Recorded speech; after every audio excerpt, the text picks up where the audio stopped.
Syracuse office.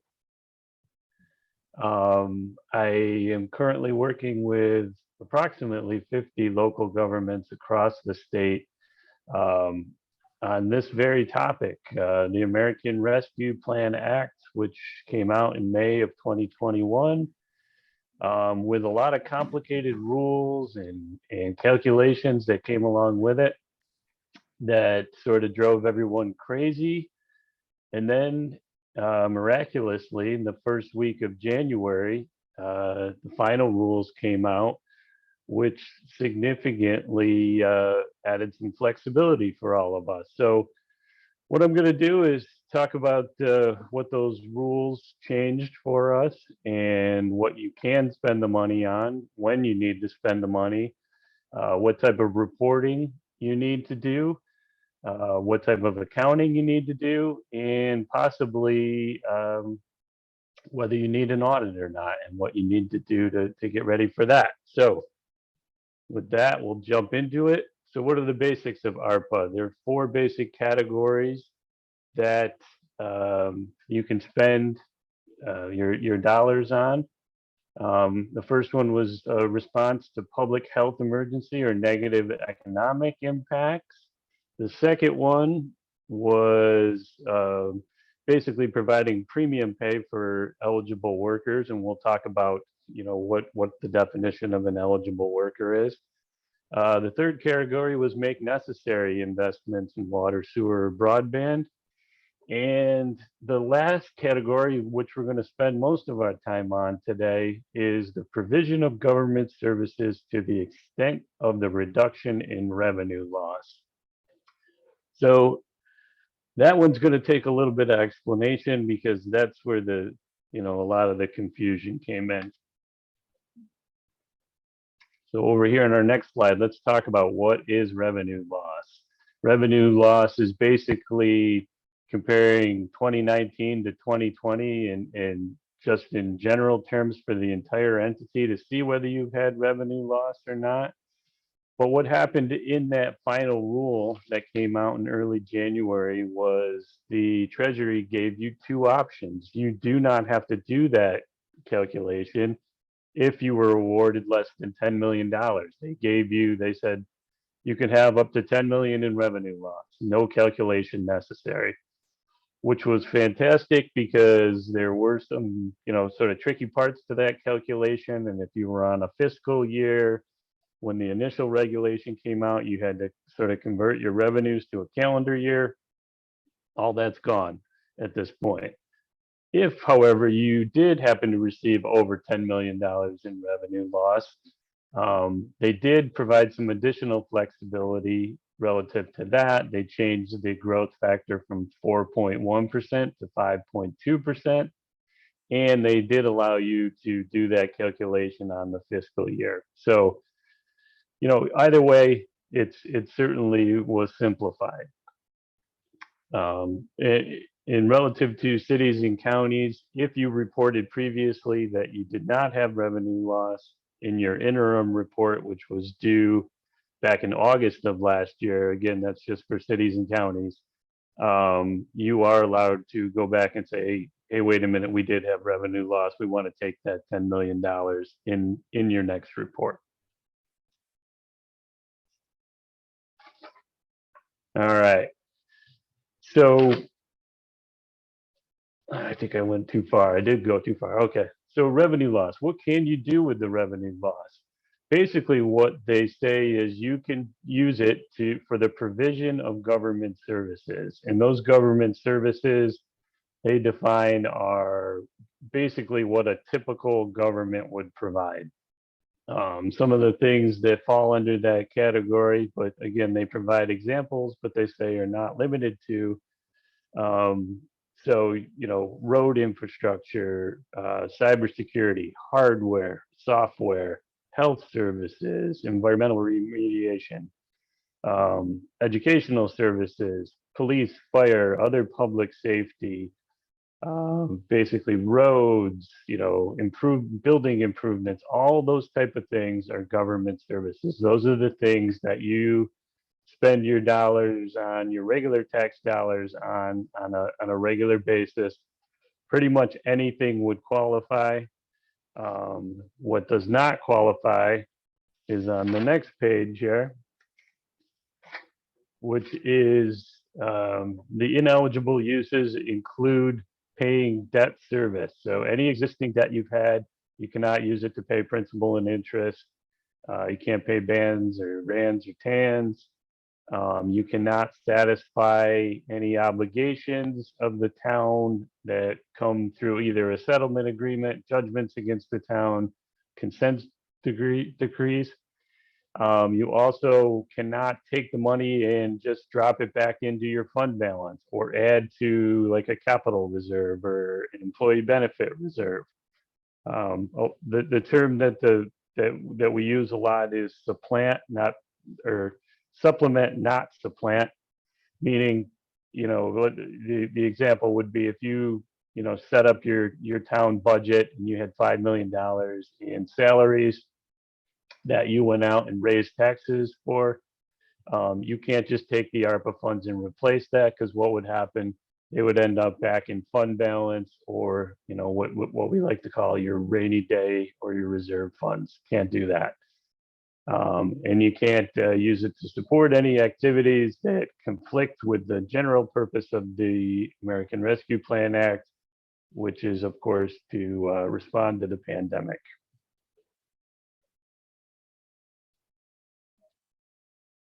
Okay, so that's the revenue loss category, which is obviously the most flexible. If for some reason you feel like you can't spend your dollars relative to the revenue loss on government services, or if you have over $10 million, you might need to start looking at those other three categories. And basically, the way to look at it is, when we think about the response to the public health emergency or the negative economic impacts, you need to identify what the impact was. So whether it's a group of people or an industry, and then design a program that responds to that. Some of the categories that easily fall into that category are public health. Whether it's a COVID clinic or a testing clinic, assistance to households. Is there a particular group of people that was affected by the pandemic? Assistance to small businesses or industries. The restaurant industry has obviously gotten a lot of attention, but that would be one that you could certainly prove was affected by the pandemic, given all the shutdowns. Assistance to nonprofits. Whether it's a local library or a museum, certainly you could show that they were affected by the pandemic and provide them some funding. You could also reinstate your public sector capacity. So if you had to lay people off and bring people back, you could certainly use dollars related to that. Another category, the second category, would be premium pay. Premium pay related to essential workers. They've defined essential workers to be workers that are needed to maintain the continuity of operations essential to the critical infrastructure sector. So again, that's a pretty broad term. You could pretty much fit anyone that was coming to work, in person under that category. What you can't do is you can't use it to pay people that were working from home. That's the one thing they were pretty clear about. In terms of the amount that you could use for premium pay, it's limited to an additional $13 per hour and $25,000 in total. And again, you should really have a basis for those numbers that you're adding to, and that would be work performed during the pandemic. The other thing that you need to pay attention to is the annual mean wage, which is, I've added Cattaraugus County there and New York State. You pick the higher of the two. In this particular case, it's the 101,000. if you happen to end up paying someone under the category of premium pay more than that 101,000, you will need to justify that in writing to the Treasury.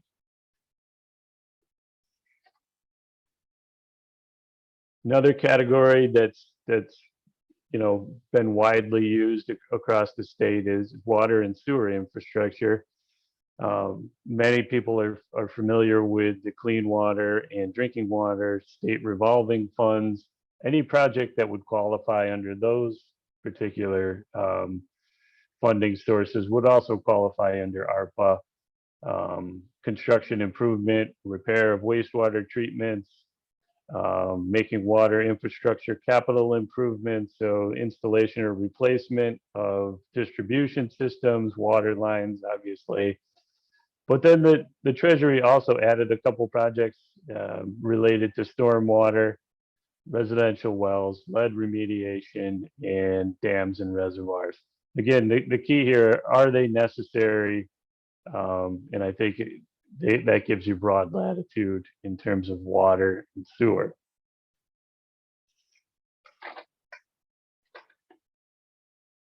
Okay, broadband. So broadband's another area where there's been a lot of funding out there, but it is included in ARPA. I know the USDA has been out there delivering grants related to broadband. And that raises a good point too. So you can always use your ARPA funds in conjunction with another grant if you needed a bigger project. So let's say you had a $1 million broadband project that would qualify under ARPA, but you only had 500,000 available. You could use 500,000 from the USDA or some other funding source to complete that project. So just keep that in mind as you're evaluating projects. Your ARPA dollars can be used in conjunction with other funding sources. Broadband projects, you need to identify areas that are lacking reliable, affordable, high-speed broadband. So that's the key here too, is they want you to provide a low-cost option with no data cap, so that if families are at home and you have kids working remotely for school, and maybe parents doing some remote work, they want to be able to do that with upload and download speeds of 100 megabytes per second.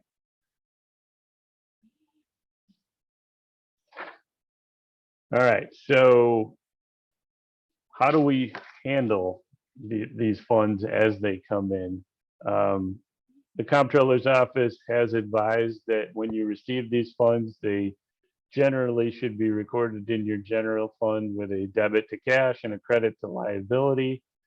As you make eligible expenditures, that's when you would start recognizing revenues, and that goes for revenue loss too. So even if you calculate revenue loss, or you decide you're going to use your entire $8 million for revenue loss, it's not until you actually identify those specific expenditures and they go out the door that you record them as revenue.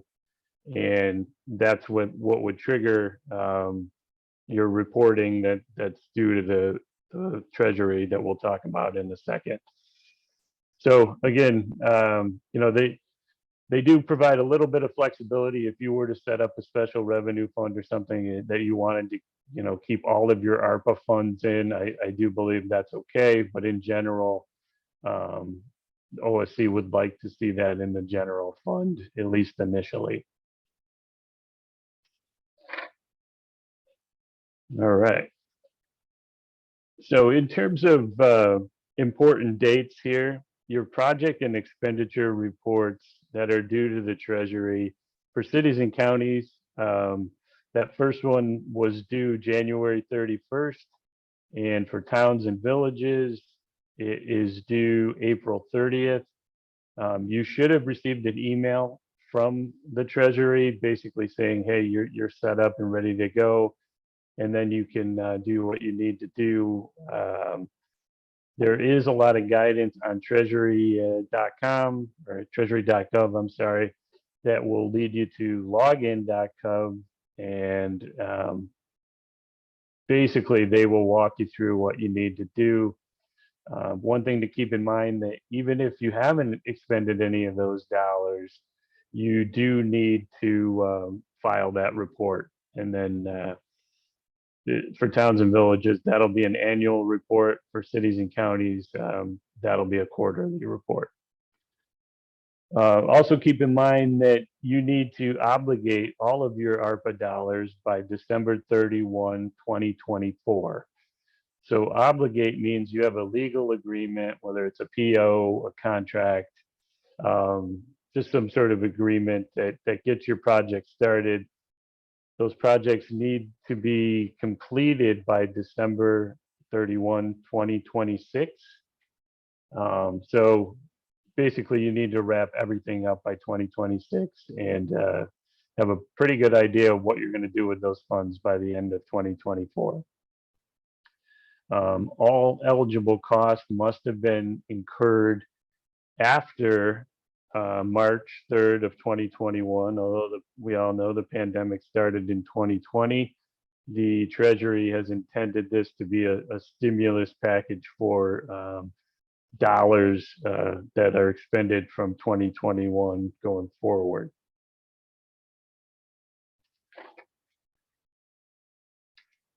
All right, so after you've done all you need to do, you've supported your community, you might need an audit.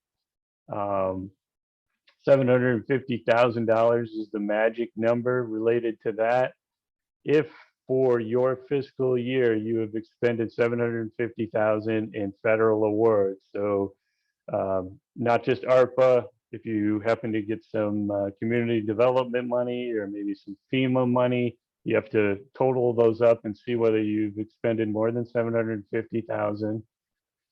If you have two different choices relative to those audits. If you have just one source of funding, so if you only have ARPA dollars, you can do what we call a program-specific audit. And as the name might alert you to, it's just related to that one particular program. It's certainly much easier than the other option, which is the single audit, which is an audit of your entire town, town, village, county, whatever it might be. The entire entity, internal controls, everything, financial statement audit related to that. It's certainly going to be more expensive. It's certainly going to take longer and generally be more of a pain. So keep that in mind as you put together your schedule of federal awards, that, you know, if you just have that one that's over 750, if it's just ARPA, then talk to your accounting firm about just doing a program specific audit. Definitely the easier way to go. All right, so in terms of that audit, you will be subject to CFR Part 200, and the CFDA number is 21.027. If anyone wants to get adventurous and look at what those compliance requirements are. If you have trouble sleeping at night, you know, certainly jump in there and take a look at that.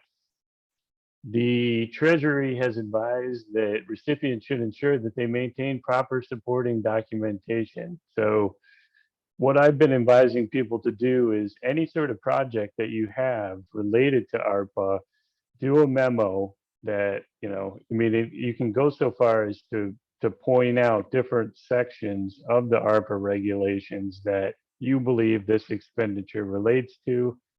Take that memo to your, you know, town board, county legislator, board of supervisors, whatever you have, get them to approve it and put a timeline on it. You know, lay out clearly where the dollars are going to be spent and when they're going to be spent in compliance with those Treasury regulations, and you should be in good shape. You can track those dollars either, you know, by setting up a general ledger account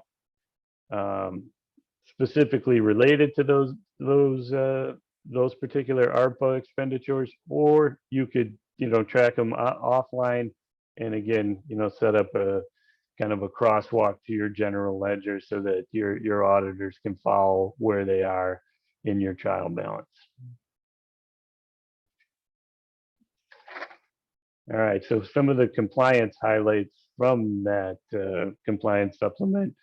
One thing to keep in mind, this program is unique as compared to others we've seen in the past. Typically, if you hold on to cash that the federal government has provided you, those interest, that little bit of interest that you might earn, would need to be spent on those same program regulations that the rest of the dollars were spent on. In this particular case, any interest you earn from ARPA funds, you're free to do what you want with. So again, most of the time we don't get those dollars up front, and if we do earn interest, we're not allowed to spend them on what we want. This particular program says, go ahead, it's your interest, keep it. Period of performance, again, make sure we're obligating by 2024 and completing the projects by 2026. If you purchase equipment with the ARPA dollars, you will need to maintain an inventory of that. And if you dispose of that equipment before the end of the period of performance, which in our case would be 2024, 2026, then those dollars would maintain the regulations that come with ARPA, and you would have to spend those dollars on something else that would qualify under the Treasury regulations.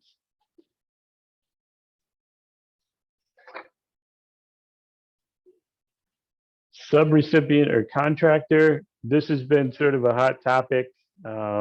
If you take those dollars and you pass them through to another entity, whether it's a nonprofit, if you're a county and you pass it through to a town or village, most times that particular recipient would be considered a subrecipient, and they would have to follow those regulations related to, whether they need an audit, and they would have to make sure that they're making programmatic decisions that comply with all of these regulations that we just talked about. If you as the recipient are making those program recipients, and you're simply asking, whether, even if it's a town or village, to carry out or provide a good or service that you've made the program decisions for, then they would be a contractor and they would not be subject to all of these regulations. So go to the next one here. As a pass-through entity, if you determine that a town, a village, or whoever you're working with is a subrecipient, you need to let them know that they're a subrecipient. You need to let them know that these regulations apply. You need to let them know that they are subject to that audit requirement if they're over the 750. Again, not just from what you give them, from all the federal funds they receive. And it's still up to you to monitor whether they're in compliance with all of these regulations. So you would have to ask them to provide evidence that they are in compliance.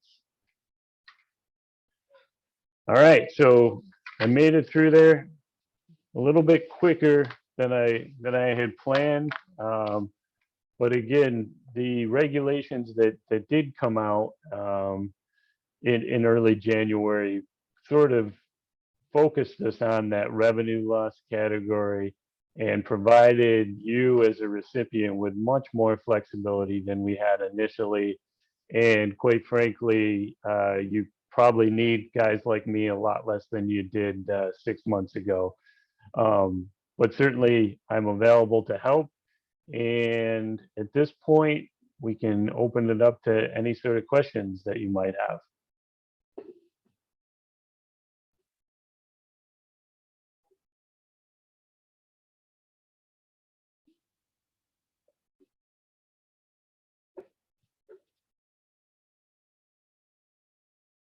Sarah, any questions from you in terms of what I covered, what you'd hope I cover? Let's see, got something in the chat. Okay, so we do have a question in the chat. Do we show the proposed revenue and expenditure in our upcoming budget? Yes, I would advise that you do that. And again,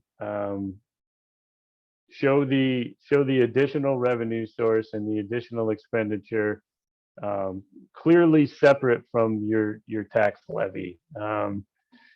You certainly, if you're doing this after the fact, after you've already passed your budget, you can certainly amend your budgets to include this. But if possible, I would try to do that. You might not be able to, given the fact that you do have a couple years here, and you may have not made those programmatic decisions yet in terms of what you're going to do with those dollars. But if possible, if you know where the money's going, then yes, I would include it in your budget.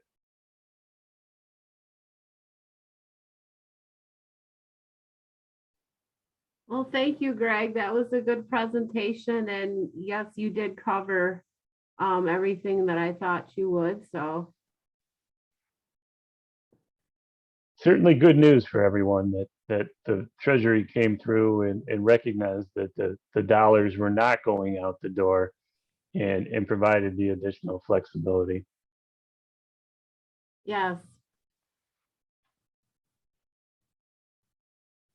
Are there any other questions from anybody?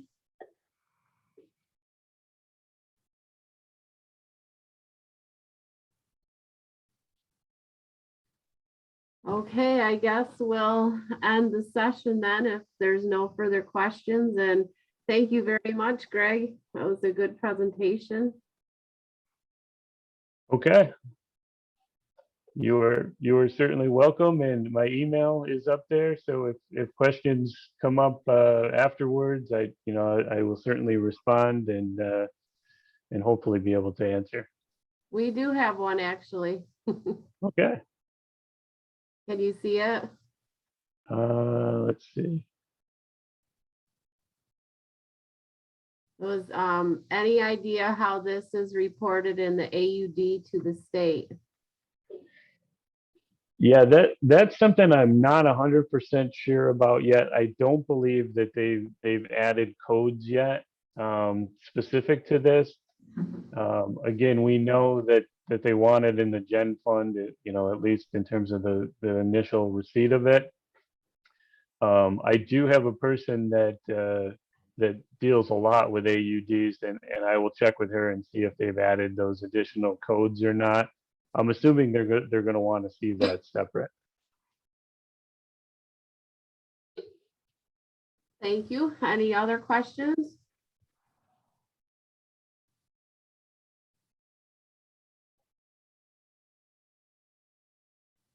Okay, if not, then I'm gonna end the webinar. What we did have another one come in here. Okay. Are all funds already allocated, or is there still opportunity to request funds? So I believe that all the funds have already been allocated at this point. You would have received your first payment usually about last July, and your second payment coming up this July.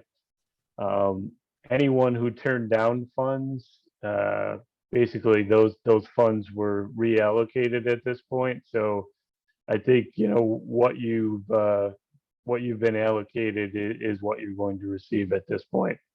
Now, that being said, there's likely going to be some infrastructure dollars out there from the infrastructure bill, but at this point, we're not exactly sure where those are going to land.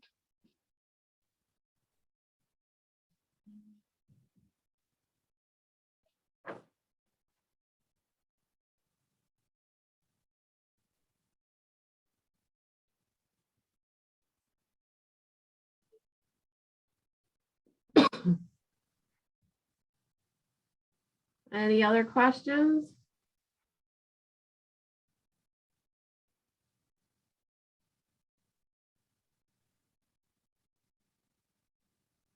All right, thank you, everyone.